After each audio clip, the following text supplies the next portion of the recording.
So yun mga gar, bali sulit na yung 20 pesos mo dito sa Maragondon Sanctuary. Magpapahampas ka lang sa malalaking alon dito sa malalaking bato habang kasama mo si paring Joel Torre. Bisita kayo dito minsan mga gar, solid na solid dito.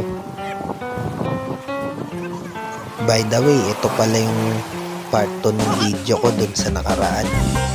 So dito yan ulit sa Maragondon Sanctuary.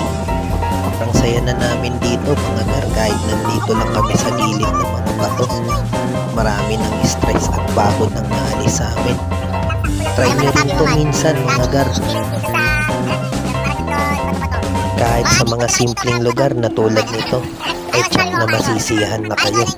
Kung di nyo naman nagustuhan ang video kong ito, maaari nyo namang wag nang panoorin at i-scroll down na lang or scroll up.